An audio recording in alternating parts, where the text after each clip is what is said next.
சின்ன மருமகள் அடுத்த வர எபிசோடில் பார்த்திங்க அப்படின்னா தமிழ்ச்செல்வியை வந்து தீபாவளி கொண்டாடலாம் அப்படின்னு சொல்லிட்டு அப்பத்தா வந்து அவங்க வீட்டுக்கு கூப்பிடுவாங்க.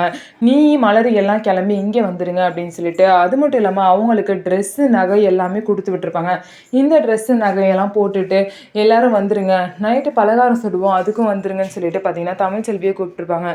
ஃபஸ்ட்டு தமிழ்ச்செல்வி நான் வந்தால் யாருக்கும் பிடிக்காது, என்னை வெளியே போகணுன்னு சொல்லுவாங்க, அதுக்கு நான் வரவே இல்லைன்னு சொல்லுவாங்க. நான் எல்லாருக்கிட்டையும் பேசியிருக்கேன், உன்னை யாரும் எதுவும் சொல்ல மாட்டாங்கன்னு சொல்லிட்டு அப்பத்தா வந்து தமிழ்ச்செல்வியை வீட்டுக்கு கூப்பிட்டுருப்பாங்க. அதே மாதிரி மலர் தமிழ்ச்செல்வி எல்லாரும் பார்த்தீங்க அப்படின்னா வீட்டுக்கு வந்து சந்தோஷமாக எல்லாரும் கூடயே உட்காந்து பலகாரம்லாம் சுட்டுட்டு அதுக்கப்புறம் எல்லாரும் உட்காந்து சந்தோஷமாக பேசி பலகாரத்தெல்லாம் சாப்பிட்டு ரொம்பவே வந்து சந்தோஷமாக இருப்பாங்க. அதில் சேதுபதி தமிழ்ச்செல்வி எல்லாம் சேர்ந்து உட்காந்து பார்த்தீங்க அப்படின்னா சாப்பிடுவாங்க. இதை பார்த்து அப்பதாக்கு ரொம்பவே சந்தோஷமாக இருக்கும். இந்த தீபாவளிக்கு அப்புறமாவது இவங்க 2 பேர் வாழ்க்கையிலேயே ஒரு நல்ல விஷயம் நடக்கணும், 2 பேரும் ஒவ்வொருத்தர் புரிஞ்சுக்கிட்டு கூடிய சீக்கிரம் சேரணும் அப்படின்னு சொல்லிட்டு அப்பத்தா வந்து நினைக்கிறாங்க. அப்பத்தா நினச்ச மாதிரி தமிழ்ச்செல்வியும் சேதுபதியும் சேருவாங்களா மாட்டாங்களா அப்படின்னு சொல்லிட்டு வெயிட் பண்ணி பார்க்கலாம்.